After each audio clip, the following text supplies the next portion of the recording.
Assalamualaikum warahmatullahi wabarakatuh. Berjumpa lagi saya, Ustaz Akmal. InsyaAllah hari ini kita nak belajar tajuk air dalam kehidupan untuk pendidikan Islam tahun 1.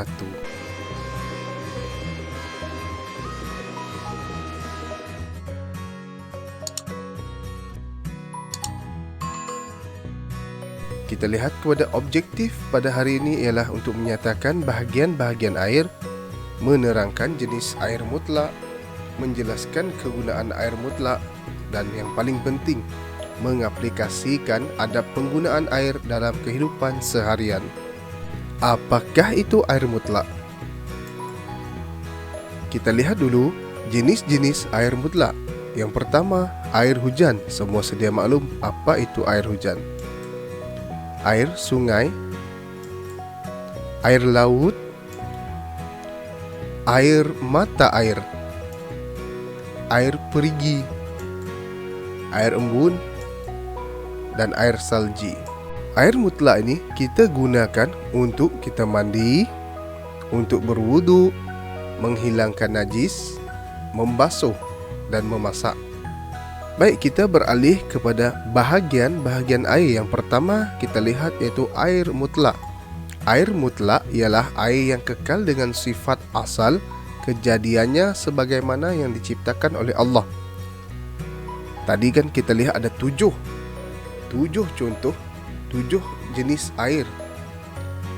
Air sungai, air hujan, air laut. Dan air mutlak merupakan air yang suci dan menyucikan. Maksud suci adalah air itu boleh digunakan selain daripada menghilangkan najis, berwuduk, dan mandi wajib. Manakala menyucikan bermaksud air tersebut boleh digunakan untuk menghilangkan najis, berwuduk, dan mandi wajib. Yang kedua kita lihat kepada air musyammas. Air musyammas ialah air dalam bekas yang boleh berkarat dan terdedah di bawah matahari yang sangat terik di negara bercuaca panas. Namun, air ini juga dikategorikan sebagai air yang suci dan menyucikan. Sedikit info, hukum menggunakan air ini adalah makruh bila digunakan pada seluruh tubuh badan. Air ini boleh digunakan untuk menghilangkan najis, berwuduk, dan mandi wajib. Yang ketiga, air mustakmal. Air mustakmal ialah air yang telah digunakan untuk berwuduk ataupun mandi wajib. Kadar airnya ialah kurang dari 2 kolah serta tidak berubah salah satu sifat airnya, bau, warna, dan rasa. Maksudnya, air, saya bagi contoh. Kita ambil wuduk. Bila kita ambil wuduk, ada baldi di bawah paip, maka air yang bertakung di dalam baldi itu kita panggil air mustakmal. Air mustakmal dikategorikan sebagai suci tetapi tidak menyucikan. Maksudnya, air mustakmal tidak boleh digunakan untuk menghilangkan najis, berwuduk, dan mandi wajib. Tetapi air mustakmal boleh digunakan untuk kita membasuh pakaian, memasak, dan apa-apa aktiviti yang menggunakan air. Baik, yang keempat adalah air muqayyad. Maksudnya air yang mengubah warna, bau, dan rasa. Ia juga mengubah nama air seperti air kopi, air melo, dan air tebu di tengah hari pada bulan Ramadan. Akan tetapi air ini suci tetapi tidak menyucikan, sama juga seperti air mustakmal tadi.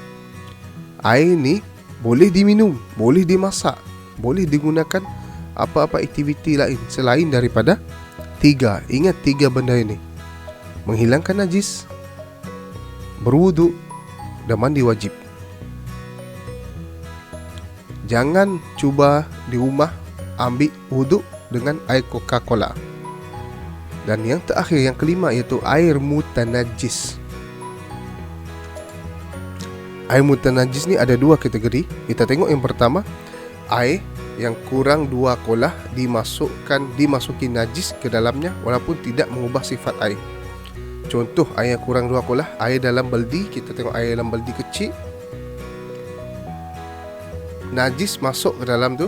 Najis mungkin dalam keadaan yang tidak besar, tapi walaupun tidak mengubah sifat air, air masih lagi warna biasa, berbau biasa, rasa seperti biasa. Tapi itu dipanggil air mutanajis bila masuk najis dalam tu. Contoh najis kalau masuk contohnya darah, tahi. Yang kedua, air yang lebih 2 kolah dimasuki najis ke dalamnya dan mengubah sifat air.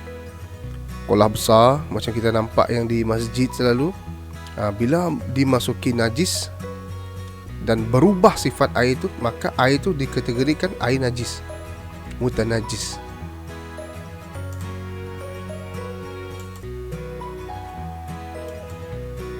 Dan semestinya air mutanajis ini tidak suci dan tidak boleh menyucikan.